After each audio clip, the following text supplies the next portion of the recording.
Está começando mais um episódio do UniLibrasCast, onde você que quer aprender, se desenvolver e avançar na Libras vai encontrar as respostas para o seu próximo passo na Libras. Eu sou o Madison Barreto, sou o cofundador da Universidade da Libras e seja muito bem-vindo a esse novo episódio onde eu vou responder as perguntas que eu tenho recebido aqui pelos comentários e também por outras redes sociais ou mesmo por e-mail também da Universidade da Libras. Se você ainda não enviou a sua pergunta ou a sua dúvida, coloque aqui embaixo o seu comentário, sua pergunta, porque quem sabe ele seja a próxima pergunta ou comentário que eu vou responder aí no nosso próximo episódio. Está começando agora mais um episódio do UniLibrasCast. A Silvelane nos enviou a seguinte pergunta: não consigo entender a datilologia. O que fazer nessa situação?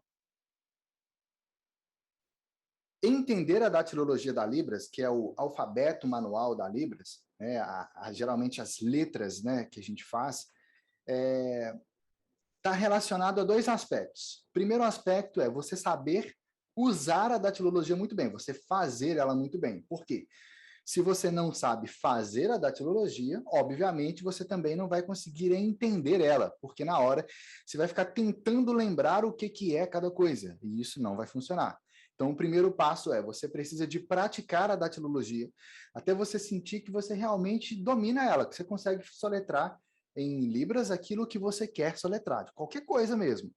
Esse é o primeiro aspecto. O segundo aspecto é, quando você vê a datilologia, algum surdo sinalizando, você precisa de considerar alguns aspectos fundamentais sobre aquilo que ele está falando ali. Primeira questão é o contexto geral. Se você compreender o contexto geral em que aquela informação está inserida, é mais fácil de você conseguir entender aquela datilologia. Por quê? Porque meio que dá para você conseguir antecipar as possíveis coisas que estão sendo soletradas ali, assim que os surdos fazem também. E um outro aspecto é, se eventualmente você não conseguir pegar a sinalização da pessoa por completo, toda a palavra, por exemplo, que ela estiver soletrando, você tem que pegar pelo menos o começo dela. Então você pega o começo, e aí você pede a pessoa para poder repetir para você, caso você não tenha entendido tudo ainda. Você pegou só o começo. Como é que você faz isso? Você faz assim, ó. Só isso. Percebeu? Tá assim, faz assim. Cuidado para você não balançar a mão, porque isso aqui significa outra coisa, tá? É só você fazer esse movimento. Assim você vai estar pedindo para a pessoa poder repetir aquilo que ela fez. Aí ele vai repetir. Na hora que ele repetir, lembra que você já pegou a primeira parte? Não presta atenção na primeira parte mais. Você vai observar agora e buscar pegar o final dela. Se você pegar o começo da datilologia e pegar o final, o seu cérebro vai conseguir juntar as coisas, vai conseguir preencher o que tem no meio. E aí você vai entender, mesmo que a parte do meio você não tenha conseguido captar ainda. E aí, isso também é uma questão de prática. Você precisa de ter mais contato com a Libras, vendo datilologia, para você poder praticar isso cada vez mais. E aí, é uma questão realmente de você colocar isso em ação. A Raimunda também nos enviou uma pergunta. A pergunta dela é: quando saber a hora de utilizar classificadores e não utilizar sinais e vice-versa? Se você realmente domina os classificadores da Libras, use eles 100% do tempo. Você vai ser muito mais feliz com isso. Primeiro, porque é muito mais divertido. Segundo, porque você vai conseguir se comunicar com absolutamente qualquer surdo que você encontrar. E você vai conseguir se comunicar sobre praticamente qualquer coisa usando os classificadores da Libras. Então, essa é a primeira questão. Agora, se você quer mesclar sinais e classificadores, quando usar eles? Sempre que você sentir que a comunicação vai ficar ainda mais clara usando classificadores, use eles, prefira eles, porque você vai conseguir se comunicar em absolutamente qualquer coisa na Libras. E, para quem caiu de paraquedas aqui e não sabe o que são classificadores, os classificadores são um recurso linguístico que algumas línguas têm. Algumas poucas línguas orais têm classificadores. O português, por exemplo, não tem. Mas todas as línguas de sinais têm e usam isso muito bem. Algumas mais do que outras, mas todas as línguas de sinais têm. É um recurso que serve para você, literalmente, classificar o que algo é, como ele se parece, qual a forma que aquilo tem, como é usado e assim por diante. Por exemplo, se você tem uma caneta, a caneta ela é um objeto comprido, mas ela tem um tamanho limitado, ela não é uma coisa gigante. Então, para eu descrever o tamanho dessa caneta aqui e descrever que ela é uma caneta, eu posso descrever o tamanho dessa forma. Assim, eu estou classificando o tamanho dela. E olha que interessante. Se eu ficasse com a mão parada aqui e a caneta voltasse aqui para minha mão, você ia perceber que exatamente o mesmo tamanho eu fiz. Precisa de ser exato como eu fiz aqui? Não precisa. Mas à medida em que você usa os classificadores, o seu cérebro desenvolve habilidades para você captar tudo que está ao seu redor como se fosse um ambiente 3D, como realmente é, né? Mas você vai conseguir incorporar isso em sua sinalização. Então aqui eu consigo indicar o tamanho da caneta. Então, isso aqui é um classificador para o tamanho de algo. E nesse caso, funciona muito bem para a caneta. Agora, a caneta tem uma função específica. Então, eu preciso de classificar essa função da caneta para que eu consiga descrever a forma como ela é utilizada. E isso vai fazer a outra pessoa entender ao que eu estou me referindo. Uma caneta, ela é usada para se escrever. Eu posso fazer assim, dizendo o tamanho dela, e usar assim para escrever. Mas existe uma diferença entre o lápis e a caneta. Para a maioria das vezes, não vai fazer diferença isso na comunicação com classificadores. Mas caso você queira enfatizar que é assim, é muito simples. Todas as canetas têm tampa, ou são aquelas canetas que se aperta assim. Se a caneta tem tampa, você pode classificar ela diferenciando ela de um lápis através da tampa, porque um lápis não tem tampa. E assim seria, por exemplo, você faz assim. Então, você indica assim, faz assim. Aqui, ao indicar assim, você está indicando o tamanho do objeto, um classificador para o tamanho. Ao fazer assim, você está descrevendo algo, como que o objeto é constituído. Tem uma parte fixa e tem uma parte móvel. A partir do momento em que você tira essa parte móvel, aqui tem a descrição completa de como ele é. Você pode fazer grande assim, tanto faz, você pode fazer menor.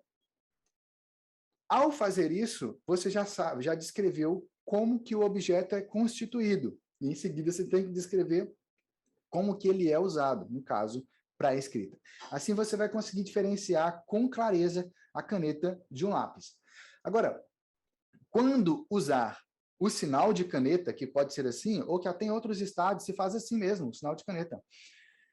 Quando usar o sinal e quando usar o classificador. Nesse caso aqui em específico, se você quiser entrar numa loja ou você quiser pedir para um surdo, amigo seu, passar por uma loja e comprar uma caneta, você precisa de descrever qual que é o tipo de caneta que você quer comprar. Porque se você não descrever, ele vai chegar lá e comprar a caneta que ele sentir lá que é a caneta, entende? Então, se você quer uma caneta específica, você vai descrever aquela caneta. Assim também no dia a dia, na sua prática de sinalização. Tudo aquilo que você quiser enfatizar, você utiliza classificadores. Isso serve para um objeto em específico, serve para você descrever como é que você vai entrar no carro, você apertou o controle, destravou o carro, e aí você pegou o carro pela maçaneta dele, você puxou a porta, né, pela maçaneta, você puxou, você entrou, então olha o movimento. É um movimento simples, mas você já entrou, já se assentou, pegou no volante, ó, fechou a porta, botou o cinto. Percebe? Então, essa ordem em que você faz as coisas é fundamental para a comunicação com os classificadores. Agora, não tem como você descrever que você entrou num carro, que você se sentou no carro, sem você usar classificadores. Você não vai usar o sinal de entrar assim para entrar no carro. Porque não faz sentido. Você vai entrar pela janela assim? Não faz sentido, percebe? Então, tem alguns classificadores que só tem como você se comunicar na Libras fazendo aquilo através de classificadores. Outros você pode usar de forma geral. Outros você vai utilizar somente para descrever algo que você queira de forma específica. A Adriele nos enviou uma pergunta pelos comentários do YouTube. Ela disse assim: eu estou iniciando na Libras agora. quais são os passos mais importantes que eu preciso de dar? Para a gente falar dos passos mais importantes que uma pessoa precisa dar para aprender a Libras, a gente precisa saber também quais passos que ela não deve dar. Por quê?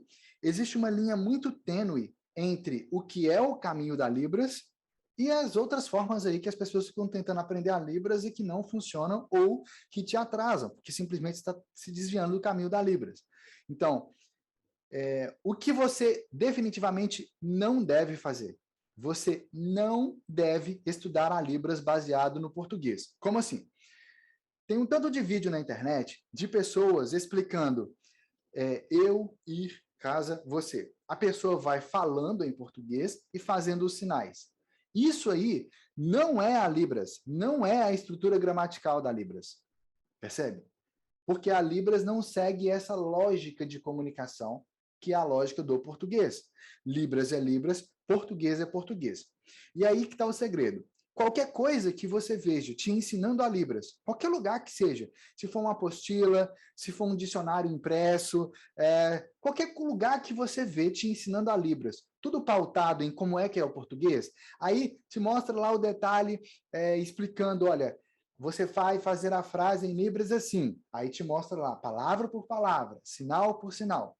Qualquer forma que tiverem te explicando assim, se for num cursinho presencial, num vídeo no YouTube, numa apostila, num livro, qualquer coisa assim, significa que aquilo ali está focado mais no português do que na Libras. Se você realmente quer aprender a Libras, você precisa aprender a Libras pela Libras, sem depender desses detalhezinhos ali do português. Para e pensa comigo. Quando você era bebê e você estava absorvendo o português, você não teve que alguém ficar te explicando o que era cada coisa do português para você aprender as palavras. Porque o que você estava fazendo não era aprendendo. Você estava absorvendo o português.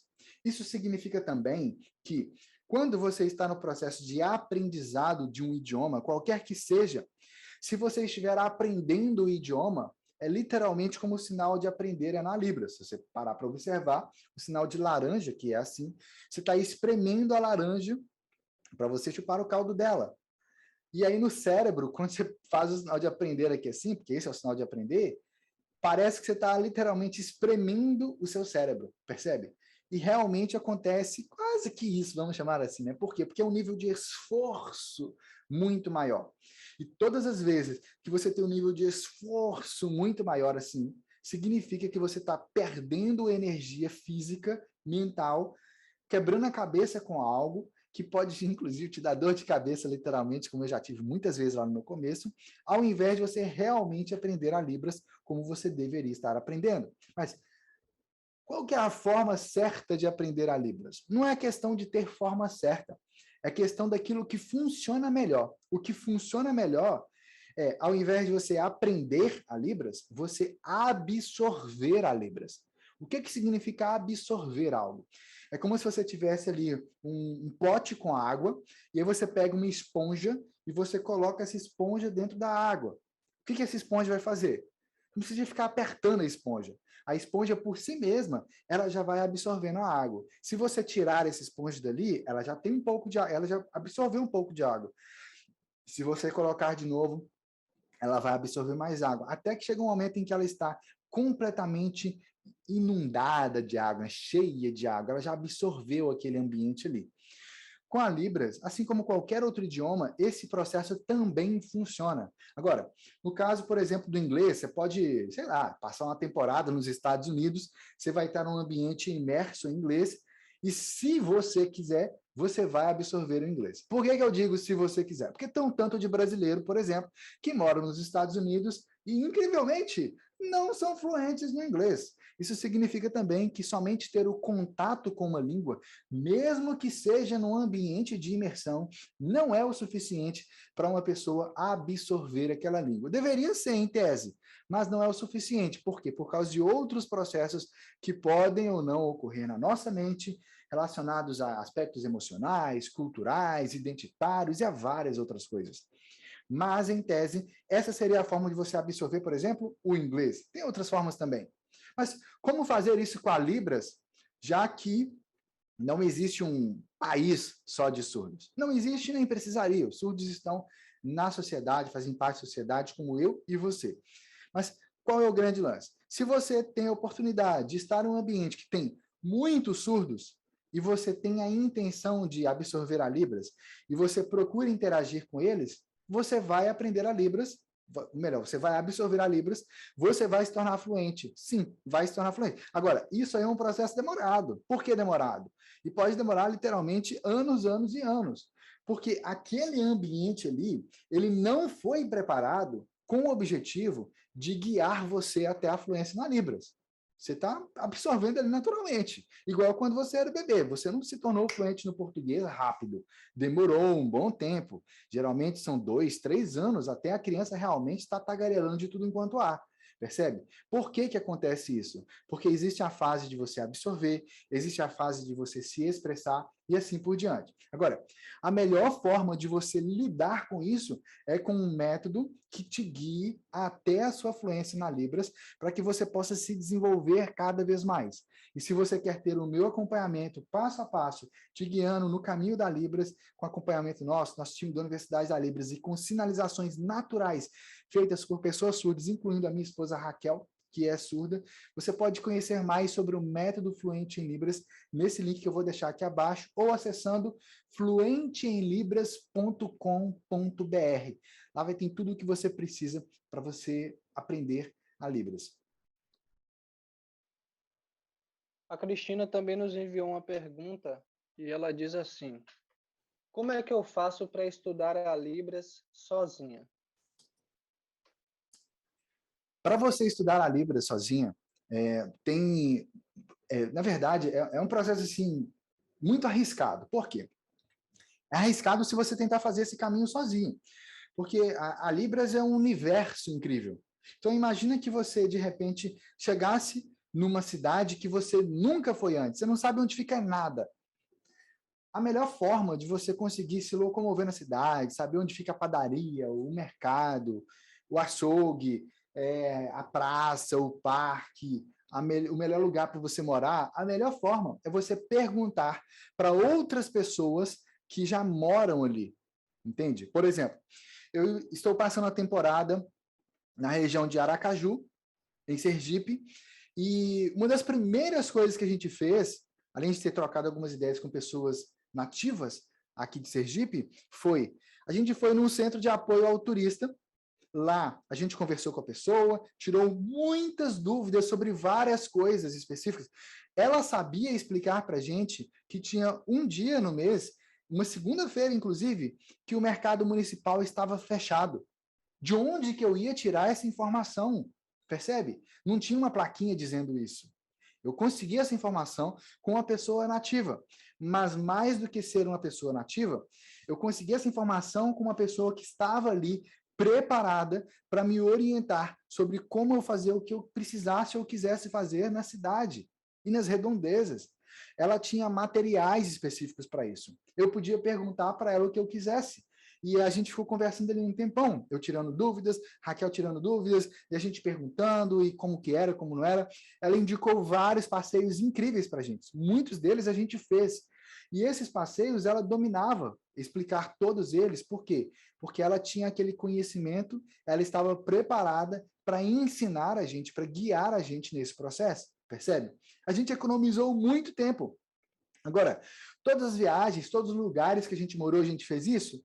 Não. Teve uma fase em que a gente tentava fazer sozinhos, por nós mesmos. A gente pesquisava na internet um pouquinho, perguntava um e outro, mais ou menos, e ia na sorte. E aí, de repente, inclusive, teve uma vez que a gente já tinha vindo em Aracaju, a gente não conheceu na outra vez quase nada do que tinha disponível para a gente conhecer. Por que a gente não conheceu isso da outra vez? Simplesmente porque a gente tentou fazer tudo por conta própria. Entende? Então, a melhor forma de você estudar a Libra sozinha é você seguir um passo a passo, um método que comprovadamente é capaz de guiar você até a fluência na Libras. Porque se você tentar fazer sozinha mesmo, sem alguém que realmente domina a Libras e que sabe, que está preparado para te ensinar e te guiar no caminho da Libras, se você tentar fazer isso realmente sozinho, vai quebrar a cara. Igual aconteceu, por exemplo, com um aluno nosso, o John Clayton. O John Clayton estava tentando fazer concurso, ou melhor, ele estava tentando fazer uma prova para ser admitido como intérprete de Libras. E para ele poder ser admitido como intérprete de Libras, o que ele precisava de fazer? Ele precisava saber a Libras. Então, o que ele fez sozinho em casa? Estudou tudo da Libras. Ele comprou um tanto de apostila, baixou material, foi para o YouTube, assistia tudo. Chegou um ponto em que o John Clayton já tinha até anotado quantos sinais ele achava que ele sabia. Entende? Resultado, foi lá fazer a prova, todo feliz e tal, e durou nem 5 minutos. Por quê? Porque ele não estava preparado, ele estava fazendo tudo sozinho no processo, percebe? Foi então que, quando o John Clayton ficou sabendo do método fluente em Libras, e que ele poderia ser guiado por mim, pela Raquel, que é surda, no caminho da Libras e ainda ter acompanhamento, ele resolveu entrar e participar do método fluente em Libras. E o resultado disso foi que, poucas semanas depois, ele já estava fluente na Libras. Exatamente em 8 semanas, ele já estava fluente na Libras. Ele foi lá, passou na mesma prova que antes ele tinha sido reprovado. Outras pessoas começaram até a perguntar a ele lá antes da prova, como é que é isso, como é que é aquilo e tal. Ou seja, em pouco tempo, por estar sendo acompanhado passo a passo por um método que comprovadamente guia você até a sua fluência na Libras, o John Clayton se tornou fluente em Libras. Ele foi aprovado naquela banca. E até hoje ele trabalha como intérprete de Libras. E ele pode, então, estando em sala de aula, preparado ali realmente, ser uma ponte de comunicação para os surdos. E você também pode. Agora, a melhor forma de estudar a Libras sozinha é se você tiver alguém te guiando passo a passo nesse processo. A Adriana nos enviou a seguinte pergunta: que direitos o surdo tem relacionados à educação? Ele tem o direito de ter um professor especializado para ele? Ou ele tem direito de ter um intérprete? Como é que funciona isso legalmente? O que o decreto 5626 de 2005 diz sobre esse aspecto em específico é de que o surdo tem direito a ter acesso às informações em Libras, que os espaços públicos devem ter um intérprete de Libras. Então, se você está falando, por exemplo, de uma escola pública, ali tem que ter um intérprete de Libras para receber o aluno surdo em sala de aula. Só isso é o suficiente? Não. Agora, como que funciona, por exemplo, em escolas particulares? Também vai fazer parte desse direito fundamental do aluno surdo de ser educado em sua própria língua. E isso aí vai fazer parte tanto desse aspecto do próprio decreto 5626 de 2005, como vai fazer também relacionado à Lei de Diretrizes Bases da Educação, a LDB, que foi aprovado e já incluso na LDB que o aluno surdo tem o direito de ser totalmente educado em sua própria língua natural, que é a Libras, que foi reconhecida pela Lei 10.436 de 2002, que inclusive esse ano, esses dias agora, né, dia 24 de abril, foi comemorado 20 anos da Lei de Libras. 20 anos. É uma conquista enorme. Muitos avanços de lá para cá. E aí, esse aluno na escola, o ideal é que ele tenha o intérprete de Libras, mas para o aluno se tornar fluente na Libras, que geralmente a família não sabe Libras, então, para ele se tornar fluente na Libras, ele vai precisar também de ter professores na escola que sejam fluentes na Libras. Aí, idealmente, ele tem que ter um professor surdo, que vai guiar ele na Libras para que ele se torne fluente na Libras, que ele ali na escola. O processo é diferente, né? A forma como é essa forma de ensino de um idioma dentro da escola é bem diferente de como que a gente aplica o método fluente em Libras, né? Para você parar para pensar, no caso do inglês, a gente passa a vida inteira na escola e não aprende inglês direito, né? Então, o ensino da Libras para o surdo na escola acaba seguindo essa direção também, infelizmente. Mas a diferença é que por aquela criança ou adolescente surdo ou adulto ter contato com outro surdo adulto que é fluente na Libras, traz para ele a possibilidade de uma referência. Ele vê, opa, eu sou pequeno, sou criança aqui, estou pequenininho aqui, né? Mas existe a possibilidade de eu crescer e me desenvolver. Tem pessoas ouvintes, mas tem pessoas surdas igual eu. Eu posso crescer. Estou falando isso porque tem alguns surdos que, quando moram em lugares muito isolados, acham que ele vai morrer em algum momento. Por quê? Porque não tem ninguém mais velho do que ele que é surdo, que ele conhece, entendeu? Não tem ninguém, então ele acha que ele vai ser extirpado da sociedade de alguma forma, entende? Já vi muitos surdos contando relatos de quando eram crianças, eles pensavam assim. E aí o ideal é que exista também uma sala de apoio de atendimento especializado para esse aluno surdo. Como assim?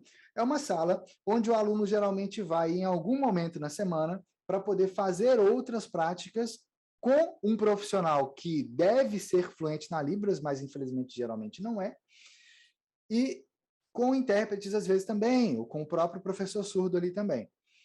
E aí, nesse processo, ele vai aprender outras coisas. Que tipo de coisas? Coisas que geralmente a gente aprende com a nossa família. Por exemplo, como usar o dinheiro, como você fazer a higiene básica pessoal e também de casa, por exemplo, como você organizar seus materiais, coisas que geralmente quem ensina para a gente é a família, mas que no caso do surdo, a maior parte das vezes a família não é fluente na Libras. E aí isso aí acaba ficando para essa sala de atendimento especializado, mas nem sempre essa sala existe. Nem sempre o profissional que está ali é fluente na Libras, sabe? Então tem esses desafios. Agora, o ideal mesmo, é que todas as aulas fossem diretamente em Libras para os surdos.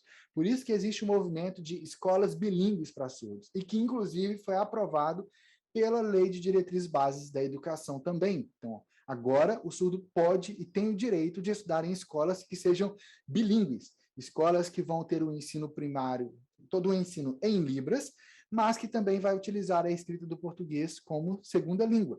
E aí que está a grande oportunidade. Por quê? Porque isso é necessário em todo o Brasil. Agora, cadê os profissionais preparados para que essas escolas realmente possam existir? Está aí a sua oportunidade de se preparar. Quem sabe você consiga conquistar uma dessas vagas. O que é necessário é ser fluente e estar realmente preparado. A Suzy nos enviou uma pergunta bem interessante. Como saber se eu já sou fluente na Libras? Na maioria das vezes, se você não tem certeza que você é fluente na Libras, é porque você não é. É o primeiro aspecto. Agora, de forma prática, de forma empírica, como que você pode saber isso? Muito simples. Primeira questão é a questão de você sinalizar. Quando você sinaliza em Libras, você consegue sinalizar qualquer coisa que você quiser sinalizar? Esse é o primeiro aspecto. Quando você encontra um surdo, você consegue ter pelo menos 20 minutos de conversa com ele totalmente em Libras? Ou você tem que ficar soletrando as coisas toda hora? Você consegue fazer direto só em Libras? Ou tem que ficar fazendo anotaçãozinha em português? Ou tem que ficar tentando falar alguma palavra com os seus lábios, já sabendo que o surdo não vai te entender, né? Porque cá entre nós, a leitura labial, o negócio não funciona direito, você já sabe disso, né?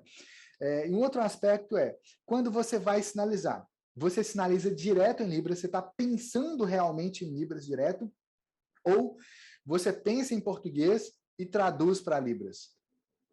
Por quê? Para você ser realmente fluente em Libras, significa que o seu cérebro não depende do português para você se comunicar em Libras. A coisa flui naturalmente. É como se fosse as águas de um rio. Essas águas vão passando ali. E aí, se tem algum obstáculo, a água contorna. Ou seja, você não sabe tudo da Libras, mas aquilo que você precisa, você sabe contornar e você sabe sinalizar. Percebe? Então, aí o aspecto do ponto de vista expressivo, de você conseguir se expressar fluentemente em Libras. Você sabe fazer isso dessa forma, já é um ponto aí. O outro aspecto é o aspecto da compreensão, que é o aspecto de você ver uma sinalização de uma pessoa surda que está se comunicando com você totalmente em Libras, sem falar nada em português. Porque tem alguns surdos que são oralizados, às vezes ele fala um pouco, sinaliza um pouco, às vezes mistura as duas coisas, mas desse aspecto, se você pega uma sinalização de um surdo que é totalmente em Libras, você compreende? Se você compreende tudo que ele está querendo te passar ali, se você consegue ter um grau de compreensão, mesmo se você ficasse 20 minutos ali, você ia compreender, você é fluente na Libras.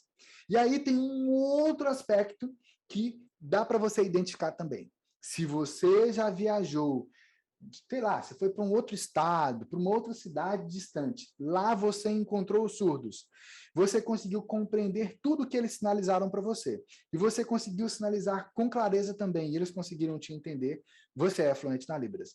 Isso significa que mesmo a Libras tendo variações regionais, mas o português também tem variações regionais. Eu sou fluente no português, eu viajo pelo Brasil e converso com qualquer pessoa, percebe?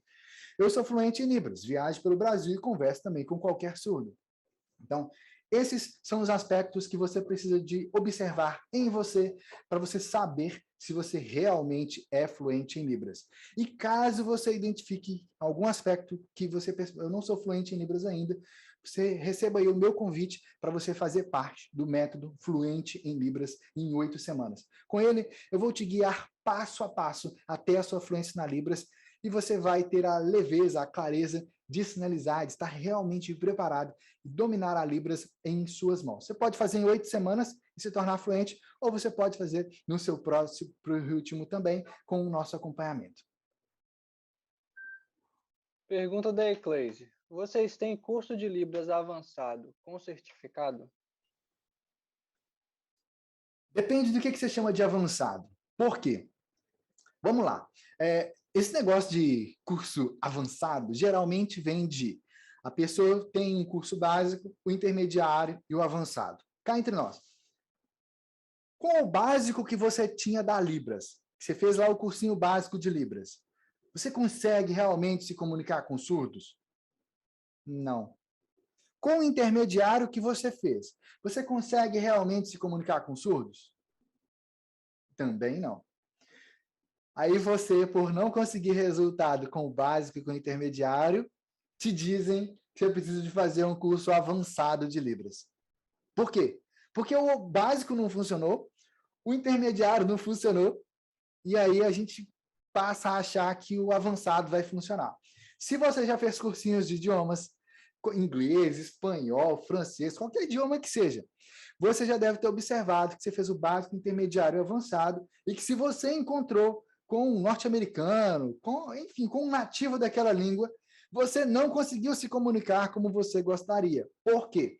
Essa lógica de picotar a língua, esquartejar a língua e partir ela ali, encaixotar ela em básico, intermediário e avançado, na Libras ainda faz básico 1, básico 2, básico 3, intermediário 1 e 2, avançado, aí, enfim, vai a contagem aí do sistema numérico quase todo. Não funciona. Por quê? Porque o tempo todo, na comunicação, nós usamos todos os recursos linguísticos que a gente tem disponível na comunicação. Ninguém vai conversar com você só com o básico de Libras. Primeiro que a pessoa nem sabe que você só sabe o básico. E segundo que o básico não quer dizer básico de forma nenhuma. Se você fez o básico na instituição A e você foi fazer o básico na escola B, você quer mudar de uma escola para outra, eles não vão te aceitar no básico lá. Não vão te aceitar no intermediário lá, quer dizer. Por quê? Porque o básico deles é diferente do básico que você viu no outro lugar. Ou seja, cada um inventa o básico que quer, cada um inventa o intermediário que quer, cada um inventa o avançado que quer. É por isso que, no final das contas, as pessoas ficam lá um tempão gastando dinheiro com mensalidades ou perdendo tempo, que, enfim, as duas coisas dão prejuízo. A questão de você perder tempo estudando desse jeito é pior ainda, porque o tempo não volta atrás. O dia que você trabalha, recupera, mas o tempo não volta atrás, entende? Então, na Universidade da Libras, nós não temos nenhum tipo de curso básico, nem intermediário, nem avançado. Por quê? Porque nós não esquartejamos a Libras, a gente não fica picando a língua de sinais, colocando ela em caixinhas para você decorar coisas. Nós não fazemos isso. O nosso compromisso com a Libras é guiar você passo a passo para que você se torne fluente em Libras e possa se aprofundar e continuar avançando cada vez mais na Libras. E se você quer isso, o que você precisa é o método Fluente em Libras. Nele, independente se você já fez um cursinho básico, 2, 3, 500 cursinhos básicos. Eu acho que não tem ninguém que fez 500 cursinhos básicos, né? Mas tem gente que já fez 5 cursinhos básicos. Pô, que básico é esse que a pessoa nunca sai daquilo, entende? Então, independente do nível que você está atualmente, se você já tinha feito básico, intermediário, avançado, o que realmente importa é se você, quando chega na frente do surdo, você consegue ter ali fluentemente pelo menos 20 minutos de conversa sobre qualquer assunto ali direto em Libras. Se você já tem esse resultado, você já é fluente. Você não precisa do método fluente em Libras. Agora, se você não tem esse resultado, se você não consegue se comunicar pelo menos 20 minutos direto em Libras ali, com o surdo, entendendo e se fazendo entender, faça o método fluente em Libras. Nós vamos guiar você passo a passo para que você também se torne fluente em Libras. Vai lá. fluenteemlibras.com.br. Vou deixar o link logo aqui abaixo para você também. Esse foi o nosso episódio de hoje do UniLibrasCast. Se você entendeu o conteúdo que foi apresentado aqui para você, fez sentido para você, te trouxe assim aquela ideia, opa, agora eu vou poder realmente entrar no caminho da Libras, deixe o seu comentário aqui abaixo, coloque também quais são as suas perguntas, as suas dúvidas, porque assim eu posso pegar uma dessas perguntas aí e te responder até mesmo no nosso próximo episódio do UniLibrasCast. Clique em curtir aqui abaixo para eu saber que você entendeu esse conteúdo aqui e também se inscreve aqui no canal para você poder receber em primeiríssima mão os conteúdos que eu for compartilhando com você aqui. Olha, quando eu falo dessa questão de receber os conteúdos em primeiríssima mão, esses dias eu encontrei algumas pessoas, a pessoa não me reconheceu porque o meu cabelo estava grande. Olha que coisa é essa? Tem um tempão que eu estou postando vídeo aqui já com o meu cabelo grande. Sabe por que a pessoa não foi avisada? Provavelmente não era inscrito do canal, não clicou no sininho, entendeu? Então, clica no sininho, se inscreve no canal para que você realmente seja avisado aí quando eu publicar novos vídeos aqui, que depois vai que eu corto o cabelo, faço um penteado exótico aí, tu vai acabar ficando de fora. Então, para você ficar por dentro de tudo aquilo que a gente tem compartilhado com você aqui, aqui abaixo também tem alguns links para você entrar lá e participar dos nossos programas e métodos da Universidade da Libras, inclusive o método Fluente em Libras. Vai lá!